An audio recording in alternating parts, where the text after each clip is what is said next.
was around 1990, maybe 91, could be 92. I don't know. I don't care. But it was around 1990. And we began to see the Japanese go to 0%. And that's where the ZIRP, zero interest rate policy, came about, that acronym. And I thought, that's crazy. What are they doing? You can't do 0%. Money must cost something. So I dug into it.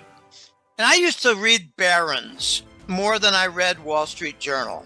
I like Barron's. I like the guy named William Pesek, P-E-S-E-K. I thought he was great. He taught me a lot about the bond market. And Jim Grant taught me a lot about the bond market and monetary policy. Here's what I learned, Patrick. The Japanese had a problem.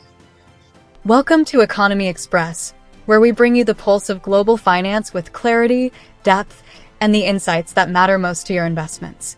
We dive into a ticking financial time bomb that could shake global markets to their core. Renowned financial expert Dr. Jim Willie warns that the decades-old yen carry trade, a multi-trillion-dollar scheme, is unraveling, and the fallout could be catastrophic. In the 1990s, Wall Street borrowed trillions of yen at near-zero interest rates and invested in U.S. Treasuries for a massive profit. Now, Japan is raising interest rates and dumping U.S. bonds, forcing Wall Street to repay those loans by selling off treasuries. This threatens to send bond yields skyrocketing to 7%, 8%, or even 10%, triggering massive losses across the banking system. If this sell-off spirals, we're looking at a potential U.S. Treasury market collapse and a government debt default. And here's the kicker. Wall Street banks have been hoarding gold off the books for a decade, hedging against this very crisis. If the yen carry trade collapses, gold and silver prices could explode, while traditional investments crumble. Investors, brace for turbulence. This is more than just a Wall Street problem. It's a global financial storm in the making. Hedge your wealth. Diversify into precious metals, and stay alert. Their problem was too much success. They turned things around in the 1970s with quality control. They brought in a guy named Deming. Deming was rejected by American industry, and he went to Japan and became a god, quality control god. Okay, so Toyotas became really good cars in the 1980s. Because they turned their quality around. There's a lot of information that I'm going to skip over. But Japan, essentially, in the 1980s, had a success story that caused them a big problem. They became an export industry giant. We had Toyota, we had Honda. Back then, there was Nissan. They called them Datsun. Datsun got absorbed by Nissan. There was Honda. Honda didn't even make cars back then. They made motorcycles. They made lawnmowers, stuff like that. We had Nikon cameras, Leica cameras, Nikkei cameras. You had all kinds of things. You had Mitsubishi cars. You had Toshiba computers. You had a lot of different little computers that competed in the PC market. Okay, here's the big problem. They had so much export surplus that their currency was rising, and it rose too much.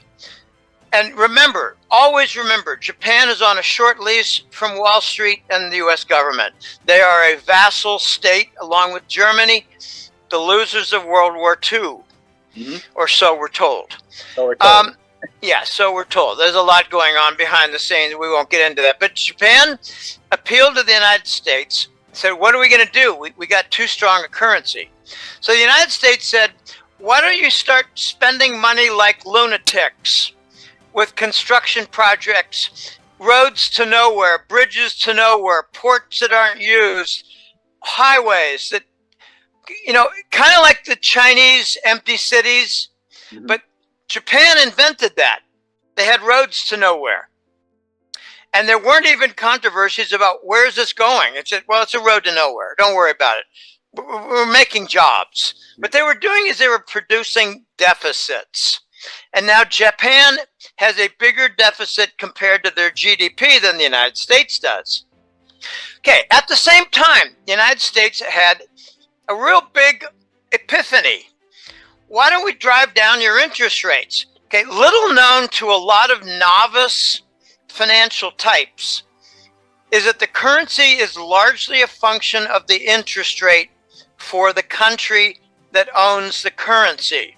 Yeah. Every time they raise interest rates for the dollar, for the Fed, the dollar has a rally. Every time they lower the rates, you get a bond rally, but you get the dollar going the other way, going down. Okay, it's so basic, and I got stories about that. One I had a disagreement with Rick Rule of Sprott, and he's a great guy, and he's a brilliant guy, and he's very friendly, and he was nice to me in my early years. But I had a disagreement with him. I told him the United States is lowering interest rates. Said, no, what was it? He said, oh gosh, I don't want to get into the dispute because it involved interest rates and deficits. And I was relying on the argument that if you lower interest rates, you're going to lower the dollar value. Okay, so here's the crux of the matter. United States Wall Street bankers said to Japan, why don't you go down towards 0%? That'll eliminate your strong currency. Last 10 years. I did a consult call, and I got to be careful with my description. I did a consult call several months ago with a fellow, and I'm not going to describe him, except to say that he was doing consulting work, financial planning, and accounting work for a couple of Wall Street banks. And he said, Jim, you need to know this. They all have significant gold reserves. Every Wall Street bank has significant gold reserves off balance sheet. They've been accumulating year after year after year. I believe they've been using the yen carry trade to provide some of the profit for that. Now they need to deal with any, you can't dance around this. We're going to have a Treasury bond default. We're going to have a U.S. government bond default. We're going to have a U.S. government debt default. Now, remember, Trump has made a couple of indications just in the last 2 months. Trump has said one of my first orders of business is going to be to manage the U.S. government debt default. Right? Mm-hmm. Now, you can't do that without a bond market default. That's right. And a bond market default is happening under our noses. I believe that it's a 2, 3, 4 year process. I believe the foreigners are now taking a haircut on bonds that they're selling. They're not getting 100 cents on the dollar. Okay, they're taking a loss just from the higher interest rates in the last 2 years. I believe they're taking an additional loss by taking the funds in their domestic currency. Now, let me make a point apart from the yen carry trade. There's a lot of buzz out there, and it is wrong buzz.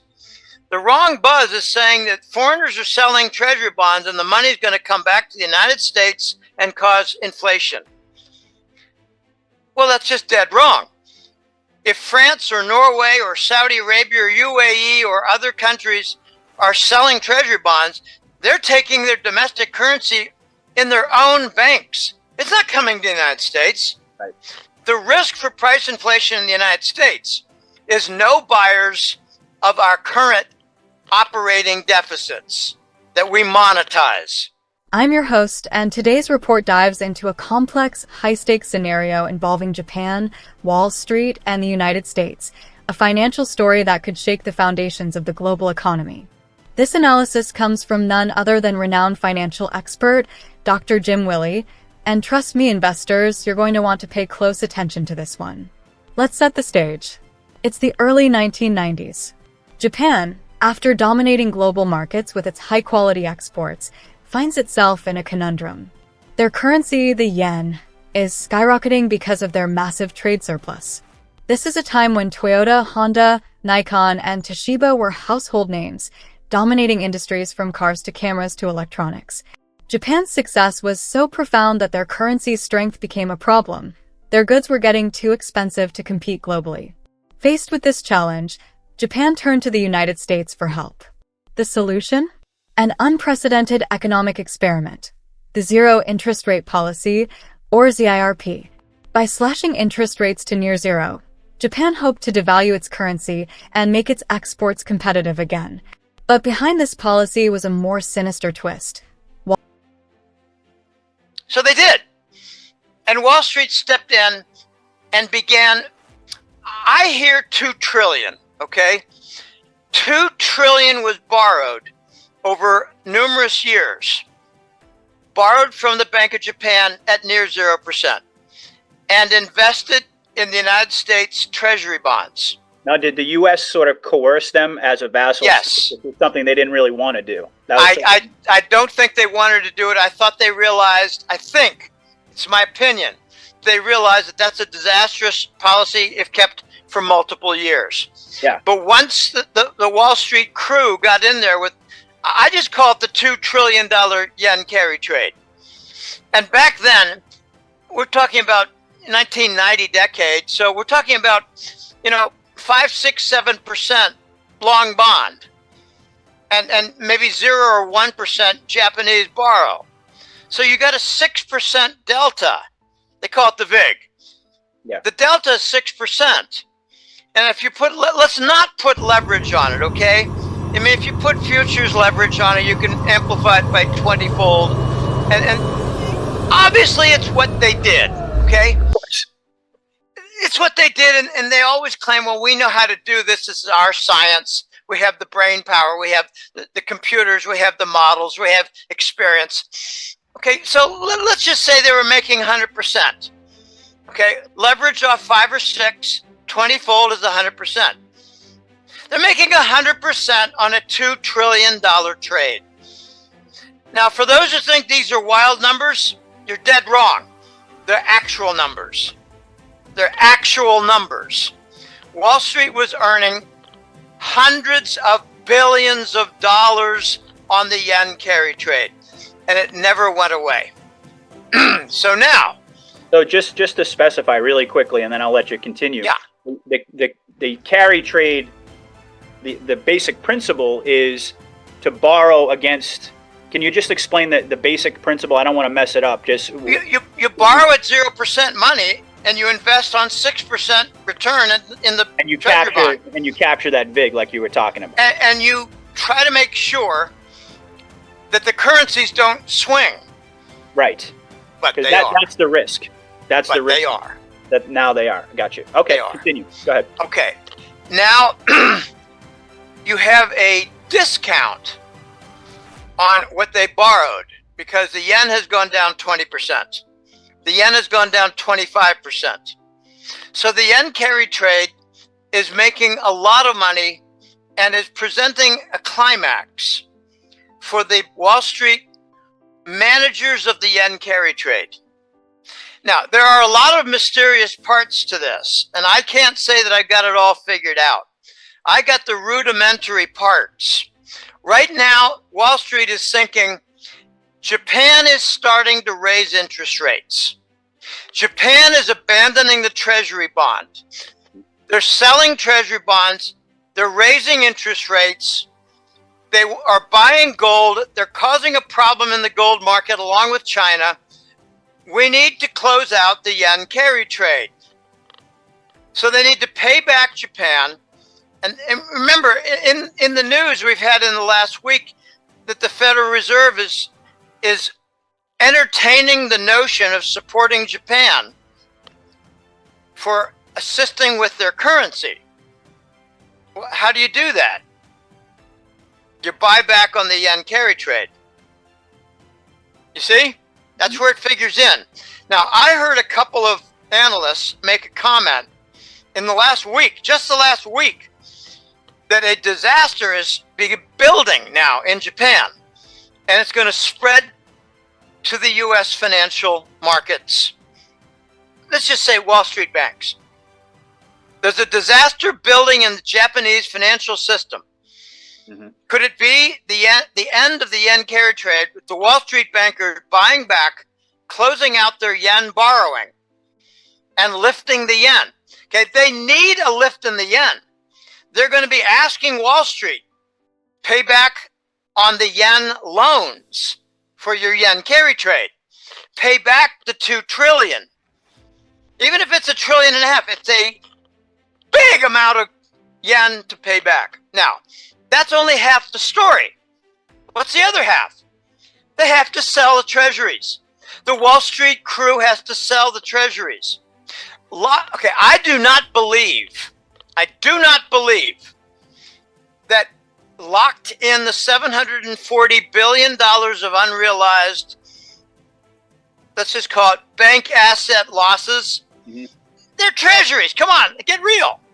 Mm-hmm. I do not believe that it includes the yen carry trade. Oh. Okay. Another $2 trillion on the table, losing money. Okay. Now, when they put on the yen carry trade, they roll that over. You don't just hold that from 1995. You roll it over to the prevailing rate. Well, what was the prevailing rate in the last 7, 8, 9 years? 2.5%, 3% on the long bond. Okay.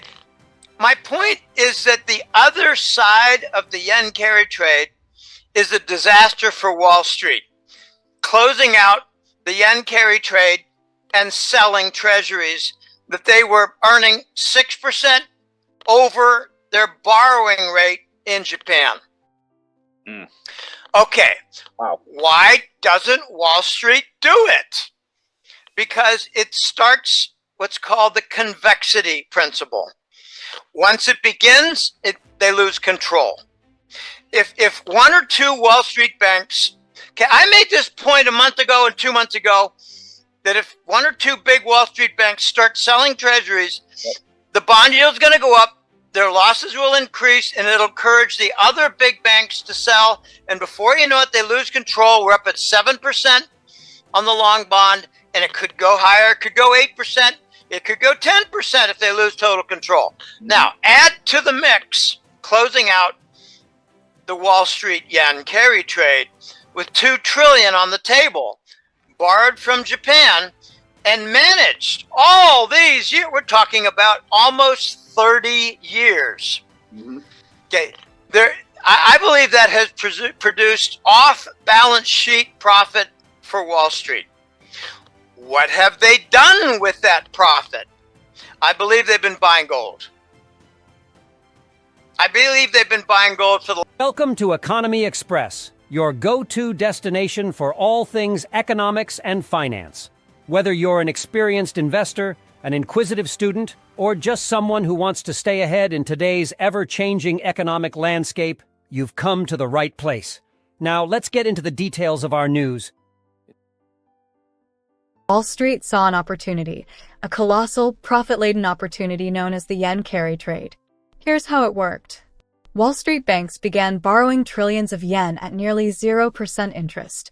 They then took that money and poured it into U.S. Treasury bonds, which at the time were yielding around 5% or 6%. The difference, or what's called the spread, was pure profit. With massive leverage, these banks were making returns of 100% or more on these trades. We're not talking about small numbers here. Dr. Jim Willie estimates that over the years, Wall Street banks borrowed as much as $2 trillion through this carry trade. This was a gold mine for the big banks, raking in hundreds of billions of dollars in profits. And these profits? They weren't just sitting in bank vaults. Dr. Willie reveals that Wall Street was using these gains to accumulate gold off the books for the last decade, a hedge against the very financial instability they were creating. But now the game is changing. Fast forward to today. Japan is beginning to raise its interest rates after decades of keeping them low. And they're doing something even more critical. They're selling U.S. Treasury bonds. This move threatens to unwind the entire yen carry trade. Why? Because for Wall Street to pay back those loans in yen, they'll need to sell off their Treasury holdings. Selling off billions of dollars in treasuries isn't something that can happen quietly. If Wall Street starts the sell-off, bond yields will spike. Remember, when bond prices go down, yields go up. We could see yields on the 10-year Treasury hit 7%, 8%, or even 10%. That kind of surge would send shockwaves through the entire financial system. Banks holding treasuries, which are supposed to be the safest assets, would face massive losses. And here's where things get really dangerous. Dr. Willie warns that if one or two major Wall Street banks begin selling treasuries to close out their yen carry trades, it could trigger a convexity event. In layman's terms, this means a panic-driven domino effect. As bond yields rise, other banks will be forced to sell their treasuries to cut their losses. The sell-off could spiral out of control, pushing yields higher and higher. This isn't just theory, it's a very real risk for the global economy. But that's only half the story. Wall Street's unraveling of the yen carry trade would also mean massive repayments to Japan in yen. We're talking about trillions of yen flooding back to Japan. This sudden demand for yen would cause the currency to surge in value, reversing decades of policy aimed at keeping it weak. The consequences? Japanese markets could face severe financial instability, potentially leading to a crisis that would spread to the United States and beyond. Dr. Willie points out that a Treasury bond default is not just a possibility, it's becoming an inevitability. Even former President Trump has hinted that managing a U.S. debt default would be a priority. This would mean widespread pain for anyone holding treasuries, pension funds, insurance companies, and foreign governments. And here's a chilling insight. Dr. Willie suggests that much of Wall Street's off-the-books gold accumulation has been financed by profits from the yen carry trade. If this trade collapses, the value of gold and silver could skyrocket as investors rush to these safe haven assets. To sum it up, the unwinding of the yen carry trade isn't just a Wall Street problem. It's a global crisis in the making. We're looking at potential bond market chaos, U.S. debt default, and surging gold prices. For investors, the message is clear. Hedge your wealth, diversify into precious metals, and brace for turbulence. The financial foundations are shaking, and the time to prepare is now. If you found these insights valuable, be sure to subscribe, and hit that notification bell so you never miss an update from Economy Express. Share your thoughts in the comments. We value your input and want to hear how you're positioning your investments in these uncertain times. Stay informed, stay sharp, and as always, stay ahead with Economy Express.